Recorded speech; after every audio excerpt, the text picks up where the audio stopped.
Good afternoon. Good afternoon and welcome to the Newsroom Pub.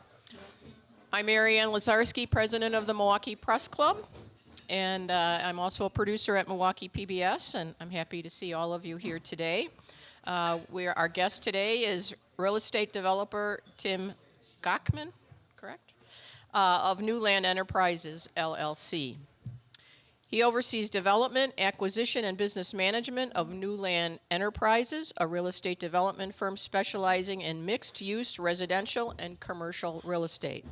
Under his leadership, Land has developed numerous high-profile apartment buildings throughout Milwaukee, including Nova and Ascent downtown, and has proposed projects including Via in Walker's Point and a renovation of Renaissance Place on the city's east side.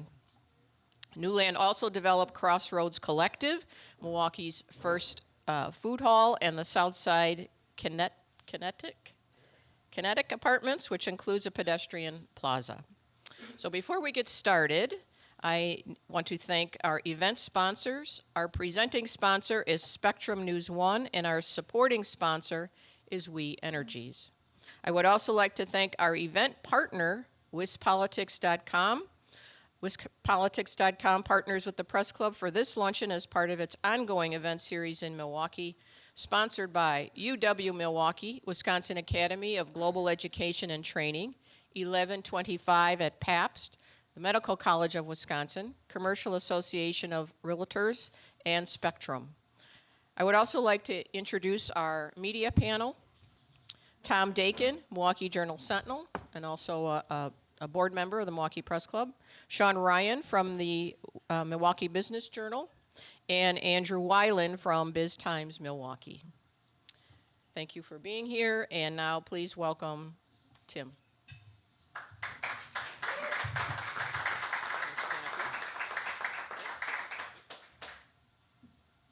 Okay, well, thank you for having me, and the introduction was pretty thorough, so I guess I'll add, for background, Land was started in 1993 by my father, Boris Gokhman. That was 3 years after we arrived in the United States from what was at the time the former Soviet Union, what is now Ukraine. Milwaukee's been our home. I came back to Milwaukee in 2002. Land at that time was 5 employees. Now we're over 90 employees. In addition to the various projects you heard described, obviously our 2 most recent ones, the biggest ones are Nova, which we just are completing on Van Buren, and of course the Mass Timber Ascent. And I have no advanced knowledge of what questions will be asked. But to the question that Andrew and the panel covered the prior week as to the things that are on my mind and what Land is doing in Milwaukee, we're focused on multiple things. So I love the vision that the city of Milwaukee has had for growth and for becoming a pedestrian-friendly city. And so to that end, we've worked for years on small projects like pedestrianizing Ivanhoe or the overhaul of Zillman Park in Bayview, which are very kind of public-private type collaborations, and we'll continue doing that because I think it's important. We are, of course, very passionate about mass timber, and so we're looking at ways to expand that throughout the country. But the thing that is most recently on my mind is workforce housing, and how does Milwaukee create the little a affordable housing that, frankly, every city in the United States has struggled with figuring out that strategy and solving that. But what I'm going to do is I'm going to move this podium because for the people that know me, they know that this isn't my speaking style, so I'm going to, give me just a second.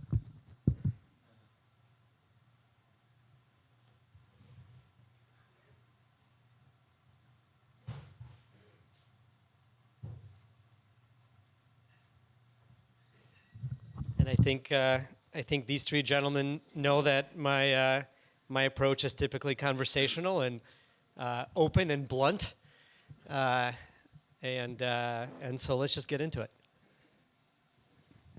Make sure this works. Good. The Ivanhoe Pedestrian Plaza, which opened this summer, that's for people who don't know, that's about 1/2 block of East Ivanhoe Place between just going east of Farwell up to the alley. And it's been a success, right? I mean, you've had a lot of activity out there. I haven't heard a lot of complaints about it. One very notable exception, which we can talk about later if you want or don't want. But what I'm wondering is, from your perspective, would something like that work on Brady if Brady were to be shut down for that 2-block stretch that's been suggested in the report put together by the Brady Street Business Improvement District? Does it work there or not work there, and if so, why? So it's interesting. One of the critiques I get back on, and I'm pretty active on social media, one of the critiques I get is, well, why is everything you do on the east side or downtown? And it's like, well, because that's where I live, and that's what we know. And so the answer on Brady Street is, I don't know.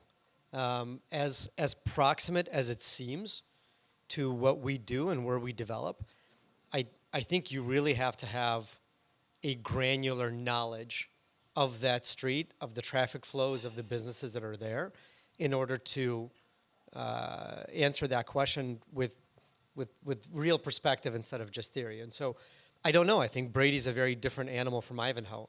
Ivanhoe's a side street that literally is redundant and has no actual purpose, and had been identified by the city of Milwaukee to be pedestrianized, I think, all the way back in 2009. Brady's much more complex, and so I honestly, I don't have a question, or I don't have an answer on whether it will work or not. What is self-evident is that something needs to be tweaked, because it continues to be, right, the accidents and the speed and the lack of pedestrian friendliness is clearly a detriment to the street. Following up on that, what kind of tweaks? If you have the power to do whatever you wanted to do there, what would you do? All else being equal, to me, the number one thing is always wider sidewalks, right? It's people and then bicycles and then cars. But again, right, that's all else being equal. You get into underground utility infrastructure and where do the cars go and so on and so forth. And so, but yeah, look at how effective the parklets have been and how much more revenue they drive and how much economic benefit they have. So all else being equal, yeah, sidewalks. And the other sort of public space you mentioned was next to your Kinetik down in Bayview. That building, of course, apartments above, but you had that large space in the first floor for commercial retail uses. What is the status of the flower and feed market concept? What are you going to be doing with that space? So we kind of pivoted from another food hall to a hybrid of more traditional retail space, but with shared back of house. And we've got a lease signed with Paloma. We've got 2 retailers already in there. We've got a couple of other leases in the works. So it's been slow. I mean, we opened that building up in 2020, not the best year to do retail, or frankly, the few years following that. But kind of same thing, right in front of our building, just immediately to the south of our building, was Archer Street. Calling it a street was a stretch. It didn't have a sidewalk at all. So the other homes on Archer Street would literally open their doors and walk out onto it. It was really an alley. And so we worked with the city to reroute that, convert that to a plaza, and now the taxes from Kinetik are supporting the redevelopment of Zillman Park, along with MKE Plays, which is, I think, a subset of DPW. So we look at it as a symbiotic relationship. In order to fill retail in Milwaukee, which is really, really difficult, right? The number of vacant retail storefronts is a thing to contend with. And so in order to do that, you have to have activated spaces. And what we've seen post-COVID is that people really settled into like being at home and watching Netflix and ordering food out. And I think that's an inferior experience versus going out to see a movie, going out to a restaurant. But what I think doesn't matter. It's what the consumers think. And so I think the paradigm shift has been you have to create an environment, and you have to create a create a really compelling situation for people to say, okay, I'm going to leave my house and I'm going to go spend money here. And that's what it has to be, is these ecosystems and these activated public spaces with retail anchoring them. That is the only way forward, in my mind. Tim, City of Milwaukee officials are planning to make extensive zoning code changes to encourage more residential development. This is part of the mayor's goal of increasing the city's population to 1 million people. So I want to ask you, is the mayor's goal just a pipe dream, first of all? Is the changes to the zoning code, are these a good idea? And will it work? Will it actually encourage more residential development in Milwaukee? That's a lot of questions in there. All right, so let's start with the mayor's goal of 1 million Milwaukee. It's a hugely ambitious goal, right? When you actually look at the numbers and where Milwaukee was at its peak with population, right? At its peak, I think we were the second most densely populated city in the United States behind New York. And so can Milwaukee support that kind of infrastructure? I think it can. The question is, how long does it take to get there? And I don't think that answer is that critical. I think the thing that's critical is, can we show that we're maintaining the progress that has been made over the last, let's say, 15 to 20 years? Can we continue growing our population? And when I say our, is that downtown Milwaukee, or is that city of Milwaukee overall? Because we continue to, like other Midwestern cities, we lose population to the periphery, we gain population downtown. What does that long-term trend look like? But clearly downtown has had tremendous growth. And so building on that success, what does that take? The city of Milwaukee and the Department of City Development, from what we've seen in other cities, it's one of the best. I'll make both points. Being one of the easiest and one of the best to work with, if it's not producing the results of growth, still means it's not good enough. Competition is tough, right? Other cities are also trying to simplify their code and incentives and et cetera. And so one of the things I'll say is, all right, so we celebrate, as we should, Fiserv and Kohl's and Milwaukee Tool, these companies that are relocating downtown, Northwestern Mutual, and that's really, really important. But we haven't had a major company from outside the region come to the city of Milwaukee. They've all been, right, kind of regional relocations, if you will, with like Milwaukee Tool has the name Milwaukee in it, even though they were in Brookfield. And so I think demonstrating that we have the ability to attract new companies, to get them to say that Milwaukee is where we should be, that would be a huge win. From a zoning standpoint, I think it's one of the tools, and it's certainly a tool that's available to the city of Milwaukee, and I've seen the recommendations, and they're great, and the city of Milwaukee has been fantastic about thinking through those and what makes sense and implementing them. The fights at the neighborhood level are silly. They're, the majority of the feedback is it's something, I mean, that's why we have DCD. That's why we have trained professionals who've studied urban planning and do this for a living. And honestly, some of the recommendations or some of the feedback that you get at these local meetings is just absurd. And you get into this kind of tribalism where, it's NIMBYism. Like, oh yeah, we want this, but just not here. And then everybody just passes the hat about what we don't want here. And the reality is that like local privilege or local control goes against the best interests of the city. The city makes zoning policy. The city makes decisions at the city level, what kind of density it wants, what kind of uses it wants, et cetera.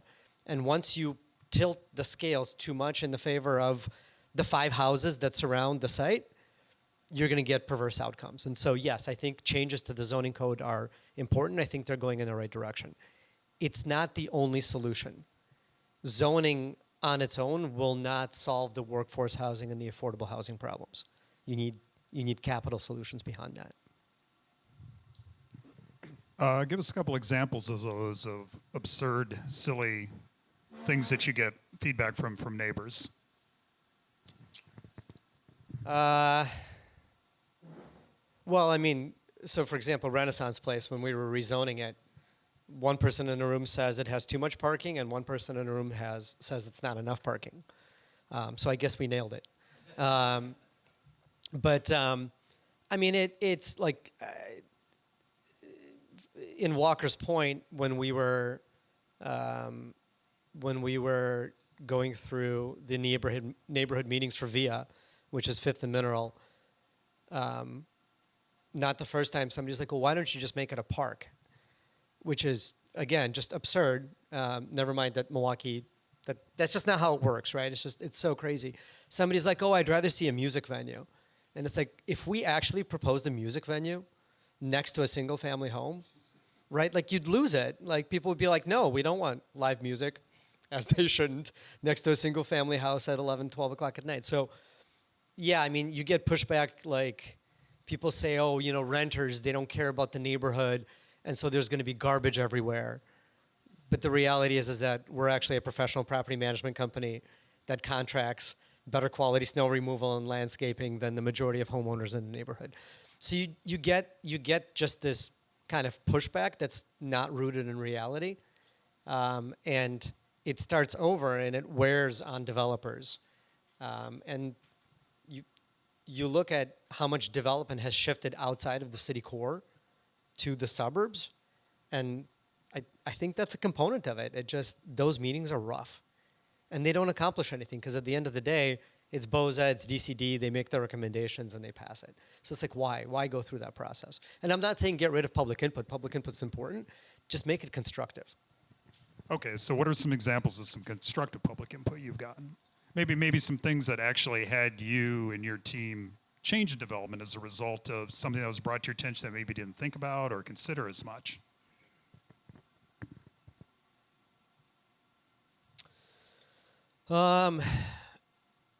Usually the best constructive feedback we get is from DCD. It's at staff level. So it's design changes, sometimes it's elevation. For example, on Nova, the city, generally speaking, prefers retail to be on the ground floor. And we pointed out that along Van Buren, there's not a single retail space that doesn't have surface parking adjacent. And we wouldn't, right? Because we're lot line to lot line. So we said, this retail is just not going to be, we're not going to be able to fill it.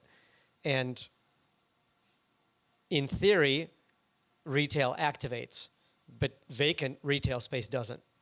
And so we said, wouldn't you rather have townhomes rather than vacant retail? And we'll put retail in the corner. And the city said, yes, and I say the city. I always say there's no such thing as the city. There are lots of different departments and lots of different people, right? And DCD said, yes, that's a reasonable solution. And the alderman said, yes, that's a reasonable solution, and we got that passed. That's the type of collaborative approach that works really, really well. And so design changes at VIA, at Renaissance that, frankly, most of the public, I think, doesn't notice. That's really where the work is. Well, you talked about zoning as one way to tackle the population increase, get more housing, but you had also mentioned, capital and financing as part of that. The city historically hasn't done sort of direct incentives into market rate apartments. What do you mean by financial solutions? Is that public sector? Is that private? What could that look like? Yes. I think it'll have to be both. I mean, one of the things that I've spent a lot of time thinking about recently is kind of the history of development. So we were talking to another development firm about a model they had like 2 decades ago. They built 16 or 18 high-rises using this model. And then they just stopped. And I said, why did you stop? It was working so well. And they said, just the world changed. Construction prices went up so much, and the cost of land in urban centers went up so much that that model just didn't work anymore. Look at Milwaukee's condo market, right? We used to build a lot of condos, and then post-2009, it just stopped and hasn't come back. That model just doesn't work anymore. And one of the things that concerns me is that the development model we've had for the last 15 years has largely been predicated on a really low cost of capital. And that doesn't exist anymore, and I don't think it's coming back. And before 2008, we used to have 5-6% interest rates, and we built housing, and it worked. But under a different set of conditions, with different construction prices, with different land prices, et cetera. And so now the cost of capital has gone up, and cap rates have decompressed. What I'm worried is that I don't know if we'll be able to produce housing the same way that we have for the last 15 years as an industry. And what does that mean for Milwaukee, which did not get the level of supply, the level of delivery that the Denvers and the Phoenixes and the Floridas got, right? Milwaukee is, depending on which study you look at, either the 4th or the 5th tightest housing market in the United States. That's great for real estate investors. That's bad for the city. It means that housing, there are fewer choices and rents are going up. It becomes less affordable. And so if we weren't able to catch up and oversupply or balance the supply with low interest rates, what happens going forward? And so I'm thinking about ways that, right, the city of Milwaukee doesn't call it subsidize or invest into market rate housing. And maybe they shouldn't, but there are things that could be invested to. Over the last couple of decades, the costs of the kind of ancillary or external costs of development, like sidewalks and streetlights, and the example I gave on, I think on Twitter the other day was We Energies, right? There's this weird, perverse, We Energies is a sponsor here, right? So there's this weird situation where if you have overhead power lines, for example, whether it's We Energies or AT&T or Spectrum or whoever, if you have utilities adjacent to your site, that particular project has to relocate those utilities. Now, we know that overhead power lines are more susceptible to outages because they freeze or wind or whatever, right? So when those power lines get upgraded and they go underground, that's a benefit to all the ratepayers. That's a benefit to the entire city. But the cost of that is onto that development. Does it make sense? Right? So could we, and I mean the collective we, figure out solutions to road closures and sidewalks and et cetera that are not project specific, but that the city could somehow figure out through either a tax incremental program or whatever, figure out how to finance that and actually be a partner in development, right? That would be one way to do it. The city has a workforce housing TIF, or I'm sorry, they have an affordable housing TIF. They don't have a workforce housing TIF, right? Why? Why not? So there are economic tools that I think could be developed to help create that housing supply, which would take the overall pressure, relieve some of the overall pressure. Tim, one of the hot development issues that have been debated in the city this year is the future of I-794, the freeway between downtown Milwaukee and the 3rd Ward. You've advocated for the removal of 794 as a way to create some land available for development, some of the most prime real estate in Milwaukee. But looking at the Park East corridor as an example, it took a long time, and in fact, there's still vacant land there that has yet to be developed. I think it's about 20 years since that freeway spur came down. So explain why, and there are many other vacant sites in downtown still. So there are other sites available. Explain why you think 794 removal would be a good idea, and what would it take to get all that developed in a reasonable amount of time? So let me back up, right? For me, the removal of 794 is not just about creating development sites. When that deck came down for reconstruction, right, there was a period of time where that entire deck was down. And you could walk down Broadway, and there wouldn't be an obstruction overhead coming from downtown to the Third Ward. And it was, I don't know how many people remember that. It was great. When that deck was down, it was great. All of a sudden, there wasn't a divide between those two. And there's absolutely no argument that elevated decks, highways create a divide between neighborhoods. So, to me, 794 is this unnecessary barrier that exists and chokes off economic development. And you can see it, right? You cross, like, you look at Broadway in Milwaukee, and as you go east in the Third Ward, adjacent to 794, it's parking lots. Underneath 794 is parking lots. But all of Third Ward is as hot as can be, right? Look at the Heinz development. And then you get to the north end of 794, to the north side along Clybourne, and also parking lots. So it's self-evident that the highway sucks for real estate development.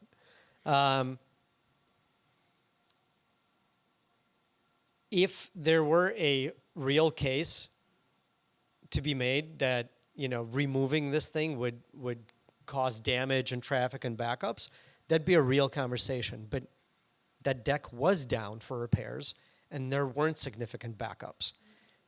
And so that's also self-evident that all of this fear-mongering about traffic backing up is just not rooted in reality, because it's not just a theoretical, like, no, we won't have a problem. The deck was down, we didn't have a problem. So just that alone says, take it down. I don't know why we don't talk about maintenance costs more often.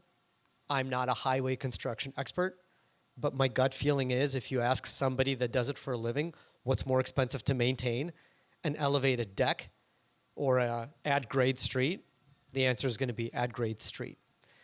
And Peter Park talked about this, right? This notion that the highway moves people faster is also part fallacy, because the on-ramps and the off-ramps are choke points, whereas a street grid is redundancy, which is by definition efficiency. So for all of those reasons alone, I think 794 should come down. From a real estate development perspective, comparing the desirability of the land around Park East and 794, I don't want to say apples and oranges, but like better apples and not as good apples. And we're talking about like urban development, right? Granted, could the Park East have been planned better? Maybe. Hindsight's 20/20. But in the grand scheme of city development, like the city of Seattle right now, I think paid a couple of $1 billion to acquire land rights to expand Sound Transit. Had they done it 15 years earlier, it would have been a much better investment, right? And critics would look at that and be like, you were 5 years too early. It's like, okay, in the grand scheme of city development, you were 5 years too early, right? It's a rounding error. So big picture thinking, whether it gets developed in 5 years or 10 years, I don't think it matters.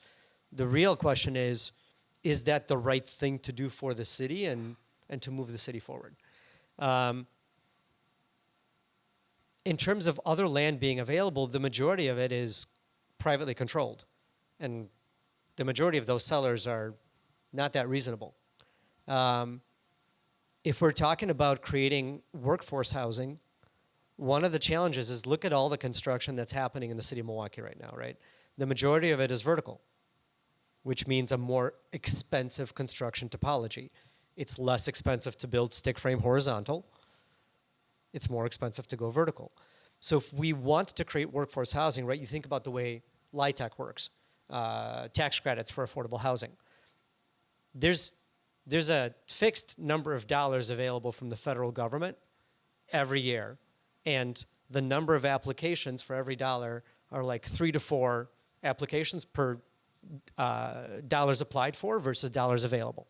So every dollar is used, and then there's a queue waiting for additional dollars to become available, which never do. So the task for creating affordable housing or workforce housing is to get the maximum number of units for every dollar invested, which means if you're creating less expensive building topologies, you're getting more bang for your buck. That's something the city could do. I'm not saying that's the solution. I haven't studied it enough, but if the city is clearing land and all of a sudden that becomes available, you could say that, look, we're going to sell this land for less money, but we're also going to ask for workforce housing development, which is much easier to do in a horizontal configuration. So I think you can achieve different things with that land that you couldn't through just purely privately held land. There are lots of reasons to knock down 794. I frankly don't see any good reasons to keep it. You talked earlier about, you said the city, I think you said the city has a TIF, tax incremental financing district, has done those for affordable housing. And typically, for those of you in the audience who aren't as familiar with this as we are, affordable housing usually refers to apartments that are built with, as Tim referenced, low-income housing tax credits that are provided by the federal government. The state government provides them as well. And as a developer, you compete for those credits. If you get them, you're then generally restricted to renting those apartments to people who earn no higher than 60% of the median income in any given area. But you seem to be, were you drawing a distinction between doing that and doing a TIF for something else that would also, well, you call it workforce housing. Sometimes those terms are interchangeable, but it sounded to me like they weren't interchangeable. Can you elaborate on that a little and what you think the city should be doing in that arena? Yeah, so to me, they're not interchangeable. Big A affordable is that 30 to 60% AMI. And so the question is, well, what happens to the people in between? What happens to the people earning 65 to 120% AMI? There's no program, but there's also clearly a shortage of housing.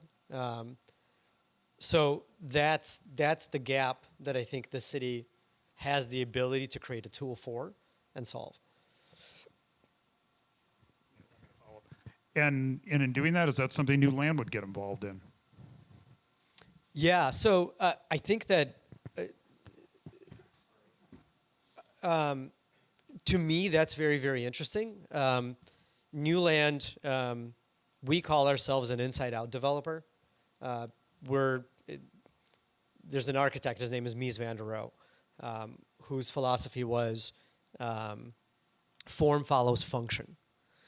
So the way that real estate development is often done is a developer will get a development site and then they'll hire an architect to draw it. And one of the critiques I always make is with the question, can an architect design a good apartment building? You have to define what a good apartment building is first. So we look at it through the lens of efficiency. And I think that architects can inform a great design and a building, but to design an apartment building, you have to have an operator. You have to someone who understands, well, what size should the bedroom be, and how's the kitchen configured? Why would you design a kitchen and a studio with a full-size dishwasher? You have an individual that can't fill that full dishwasher up, and full-size fridge, and configuration of cabinets, and so on and so forth. And so we're very good at that. We're very good at optimizing for efficiency. And I think that's one of the things that would be required of workforce housing, right? That would be a responsible investment of taxpayer dollars. What is the purpose of workforce housing, or what is the purpose of affordable housing? It's different from our Nova on Van Buren, right? The purpose is not, like when people talk about, well, you know, let's build a high rise and then a portion of it is affordable housing and a portion of it is luxury. It's like, okay, but in the shell, you're paying for high-speed elevators and a swimming pool and amenities and so on and so forth. You're driving the cost per unit up. And you're diminishing the return on every taxpayer dollar invested. And you're decreasing the number of affordable units that could be created with the same dollar if instead you went to a more efficient envelope. So to me, the interesting thing would be to create something that's high quality, that's built well, that provides the amenities that are needed for day-to-day living to get, right, to make it interesting for people to live there, but not overspend on things that are frankly not critical. And yes, so if a program like that was available, we would focus on creating a new product, a new prototype that would fit well with that program and create this kind of new type of housing that I don't think is currently designed. Are there cities that are doing that? Not that I know of. Talking about other cities, you've discussed in the past, and I think you had tweeted recently about looking at opportunities to take your model on the Ascent mass timber building and replicate that in other communities. Is there progress on that? Can you say anything more about what the possibilities are? Is there progress on it? There are a lot of conversations about it, and I hope that we can make an announcement pretty soon about actual progress. But it kind of same as my comment on bigger picture on timing with urban development. It's the same thing for mass timber. Whether we make this announcement by the end of the year or we make it in the next 12 months, like mass timber is coming. It's coming on a national scale. What I've got an appreciation for in the last 4 months is how desensitized we've become to what we've achieved over the last 5 years with Ascent. We've just forgotten how many miniature science experiments were done to get to the answer on what Ascent is supposed to be, and that most development teams are at least 2 to 3 years behind us across the country. And so the idea is to keep moving at speed and continue to be a leader and have that first mover advantage. So we're looking literally across the entire country. Denver, West Coast, East Coast. And again, the more we look, the more we understand, A, how many things went right for us, how lucky we got multiple times, and how great the city of Milwaukee was as a partner that helped us figure this building out. You mentioned before how active you've been on the east side, downtown, Walker's Point as well, of course. When you look at the landscape of the city, what neighborhoods are you looking at as the next potential hotspot? Where is the untapped potential? What is the next cool, hot Milwaukee neighborhood? My favorite is Walker's Point, and there are a ton of development opportunities in Walker's Point. So I think that we're going to continue seeing really cool things happen in Walker's Point. I really love the area around MLK and pushing up to Bronzeville. It has that old building stock and the right architecture and connectivity that I think makes it really compelling. So I think those are two of my favorites. So about Bronzeville and MLK, the city, if they're ever able to expand the HOP, which the Republican legislature has made that very, very difficult by banning the use of TIF money to do so, but they've generally made it a priority for the next extensions to be down into Walker's Point, but also up Martin Luther King Drive to North Avenue. Yep. I think you've advocated a different first choice, have you not, to do it more from where it currently ends at on the east side to go perhaps up Prospect and down Farwell because of the population density? Is that still something that you think, if you were controlling all this, and of course you don't, is that what you would do first? I think it depends on what the intent and the desired outcome is. So some people will look at mass transit as a development tool, and you can make the argument that it is. Multiple developers have said that the decision to invest along Broadway or Milwaukee was helped by the HOP coming down those streets. I certainly believe it adds to the appeal of Ascent and Nova. But a choice to do something is also a choice not to do something else. Paraphrasing Charlie Munger, who just passed away. And if the hop is supposed to be mass transit first and a development tool second, then the logical choice is to bring it up to the east side via Prospect and Farwell, where the greatest residential density already exists. Because one of the biggest critiques of the hop is that nobody uses it. So if you want to get ridership up, put it where people already are, not where people are going to be over the next 10 to 15 years first. That's my simple observation. But at the end of the day, it's about intent and what this thing was planned as and sold as. To me, it's very hard. I think it's a lot easier to make the case for something like the hop, especially when we're facing the headwinds in the state legislature, by showing examples of how it works.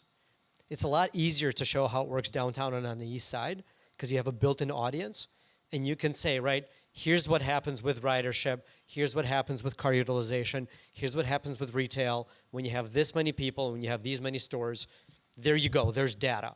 And now you can extrapolate that data to, well, what could happen to MLK if we built it there? Well, we'd get a different buildings, we'd get more density, et cetera, and that's how it would work. When you're going into a theoretical space that needs thousands more housing units and needs more retail, there's so many now factors and opportunities to fail and get it wrong and for something to go sideways, and it just gives the critics and the detractors more ammunition to say, see, I told you so, it doesn't work. So to me, it's always development goes from the core out and lowest hanging fruit first. And speaking of Farwell and Prospect Avenues, should those be two-way instead of one-way streets? I used to unequivocally say yes, and I think that you can make Prospect and Farwell better streets while keeping them one way. I think there is an acceptable solution. But Farwell right now sucks, and Prospect is way too fast. How do you do that?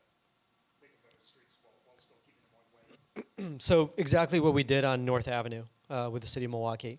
Flip the bike lanes with the cars. Never should we have a bike lane in between a parked car and moving traffic. And the simple measure for me, we have a 9 and a 6-year-old. The simple measure for me of whether a bike lane is effective or not is, would I let my 9-year-old ride it? And dear God, I would not let my 9-year-old be between parked cars where the doors are opening up and moving traffic. That's just stupid.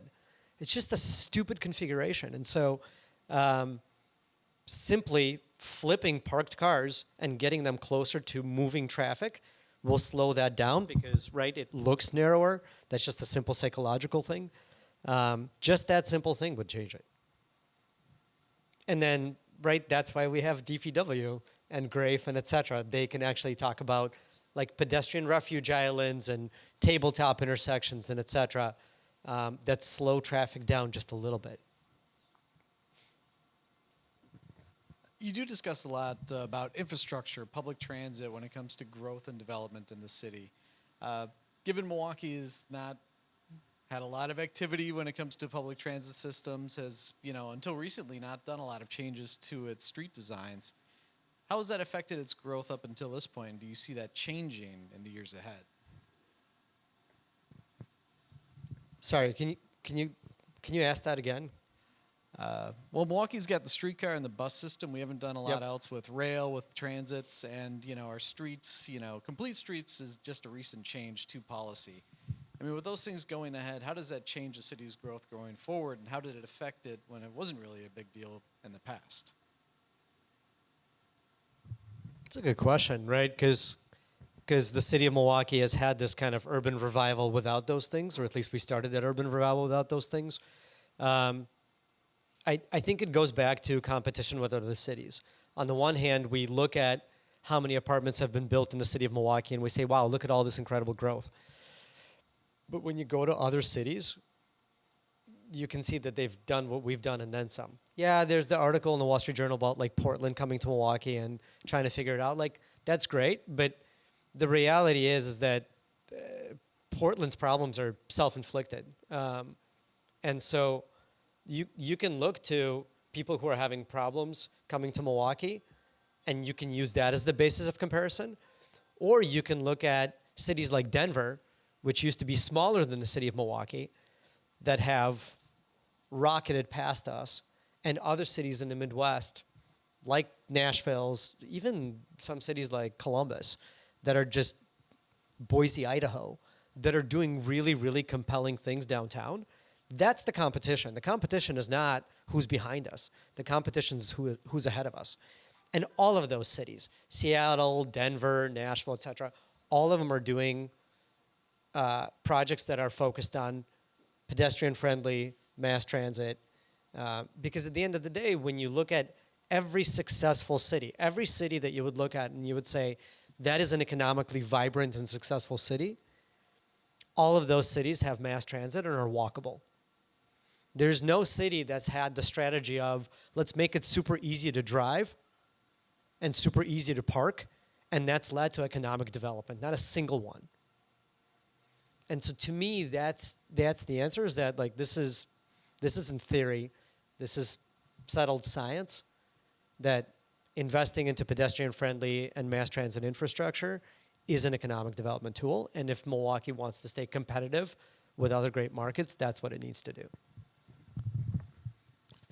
What have you learned from the people who have moved into your buildings, and you think about what does Milwaukee need to do to make it an attractive place for talent that could live anywhere, that could live in any city in the world? What does Milwaukee need to do to attract that talent here? Stop playing it safe. So we, at the panel last week, we talked about a race to the bottom. Like, no one wins in a race to the bottom. So making things cheaper, being the most aggressive with tax incentives. Like, I understand some of those are necessary tools, but at the end of the day, you nailed it, right? People that can live anywhere, why would they choose to come to Milwaukee? And the answer is, well, because it's a really awesome place to live. Well, lots of cities are trying to answer the same question. And so when I look at the Riverwalk, when the Riverwalk was first planned, it was nationally covered as a really innovative thing. No one really talks about it anymore because other cities have done better Riverwalks, right? Our Riverwalk is, for the most part, not activated with retail. There's a difference between places that you can just walk along and places that are sticky. Places that are sticky are places that get you to stay. Look at our lakefront. People say, like, oh, we have such a great park system. My critique is, I think we have a great lawn system. But if you want to talk about great parks, you go down to Chicago, or you go to Denver, Pittsburgh, and you see some of the compelling projects that get people to come and to stay.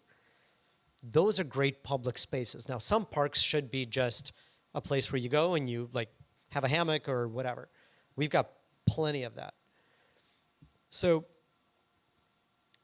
when the city of Milwaukee, like the Connecting MKE plan, there are some bold ideas in there, right? Narrowing Water Street and expanding Red Arrow Park, clearly the right move. Really big, bold ideas like that, extrapolated to a bigger scale. Look at what Madison is doing with its lakefront, right? That's a really, really bold plan. Those types of bold ideas, kind of like Norquist and alfresco dining and taking down the Park East, et cetera, are what's needed to keep Milwaukee in the national spotlight, which is how you get people to consider it, to come here, to fall in love with it, to stay, to open up businesses, to make investments. So big, bold ideas. Okay, thank you, Tim. Thank you to our panel of journalists. We want to save some time to open up the questions to any of you, and Joette is here with a microphone, so if you have a question, please just raise your hand. I'll start with a super selfish question. I saw my buddy Ben back there, fellow Whitefish Bay resident. It was just in the paper a couple days ago about the Fox Bay. And I guess it doesn't have to be specific about the Fox Bay, but when there's spaces that are former theaters or empty storefronts or empty areas, how do we maximize those so that the companies that own them don't take a huge loss on them, but that the community what should those spaces turn into? Fox Bay, I know, because already a theater there, and so what do you do with it? But in general, like with our office buildings or retail or whatever it is, how do we maximize some of those empty spaces right now? Oh boy, if I had an answer for that.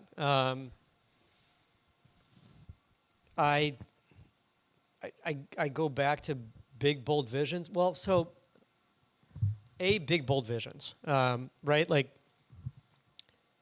downtown Milwaukee doesn't have a skate park, indoor or outdoor. Like, why? Tosa, I think, has one. Really? There are a bunch of different uses that big spaces can have. Sometimes it's a skate park. Sometimes it's pickleball.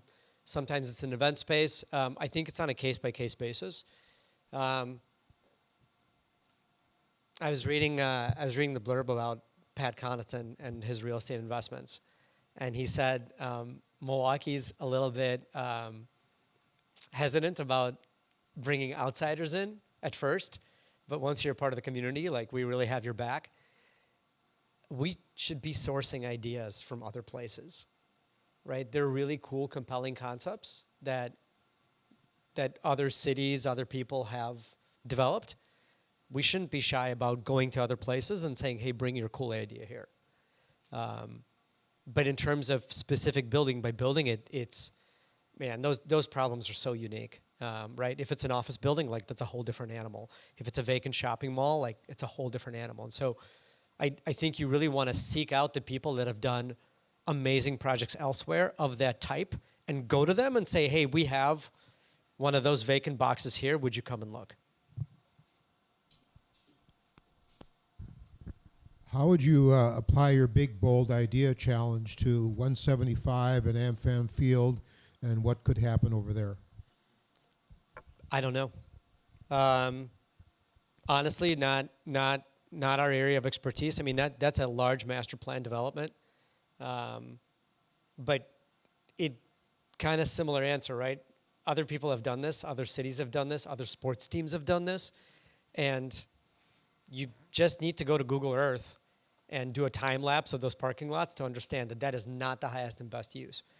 But ultimately, I think that's up to ownership to figure out, and I hope that they bring a really strong, bold partner to execute that vision. Partnerships, right? Like it's all about partnerships and subject matter expertise. One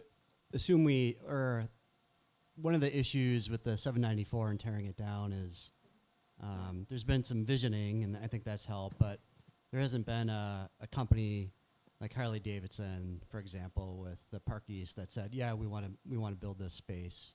What do you think should fill in the space with 794? Are you willing to develop there? Are other developers willing to develop there? And just kind of a vision for what it should be.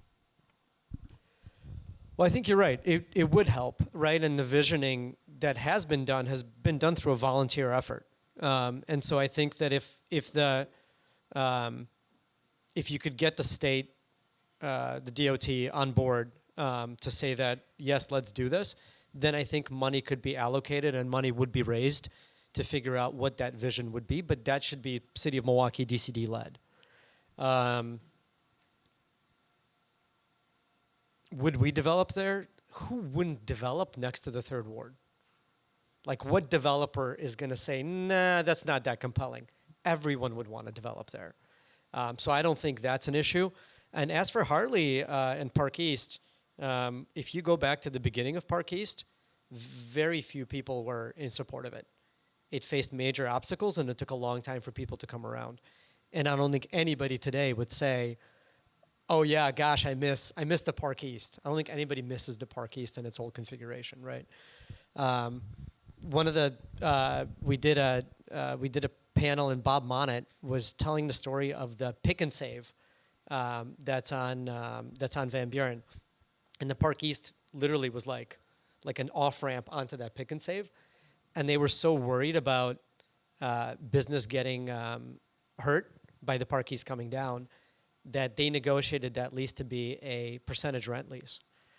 And it ended up being their most profitable store. They were paying an insane amount of rent, and that was apparently part of the reason why they built the Metro Market, was to take some of the load off.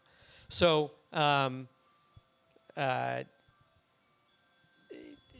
think the first step is to agree and to get the state to agree that, look, this is just not highest and best use, and then figure out what the best use could be. But at the same time, you're right.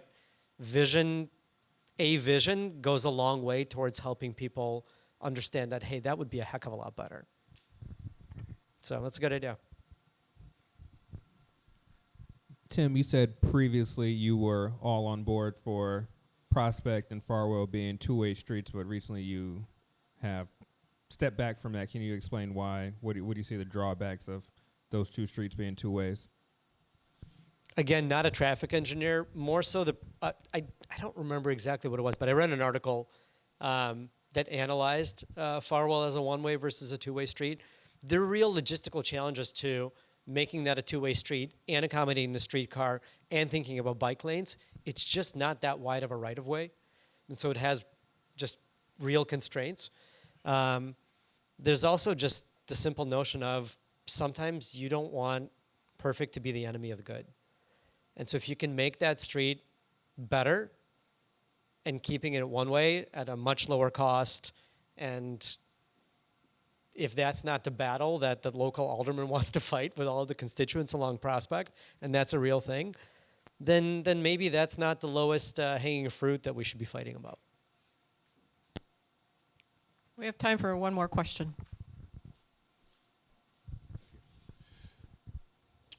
With developers looking for scale with larger developments, do you see smaller infill developments still working? Great question.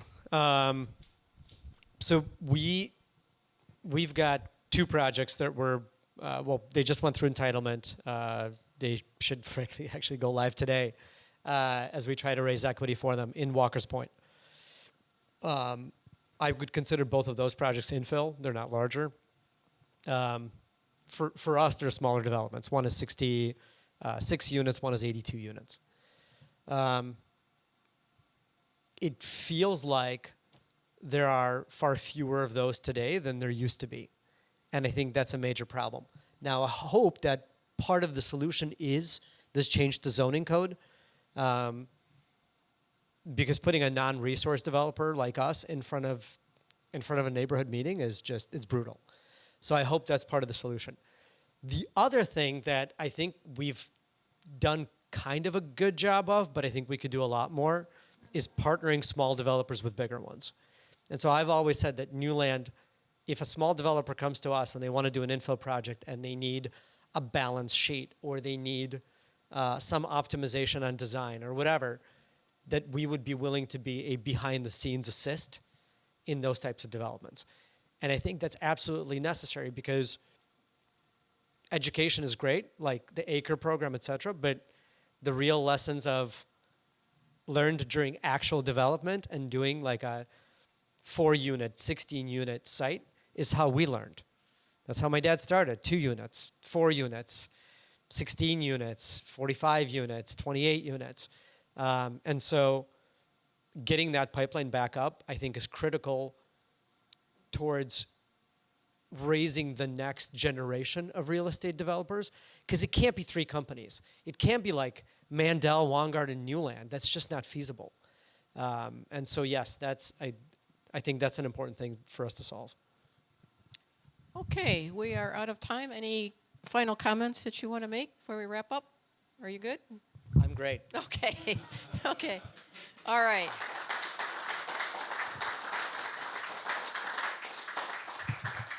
Okay, I'd just like to thank our event sponsors in the Newsroom Pub and Safe House for being the hosting sponsor of this event. If any of you are interested, if you're not already a member of the Press Club and you would like to be, I encourage you to take a look at MilwaukeePressClub.org and fill out an application. Or Joette, our administrator and the real president of the Press Club, is here, and she can help you out on that. Just a few upcoming events. On Thursday, December 7th is our Meet the Media event that's here at the Newsroom Pub. That's always a great event, so mark that on your calendar. Wednesday, December 13th, Newsmaker Luncheon featuring MMAC President Dale Kuyanga. So that'll be another great one. And in January 25th is City of Milwaukee's 178th birthday party at the Grain Exchange. Again, always a great event. So thank you again for being here. And again, thank you to our reporters and for Tim. Thank you.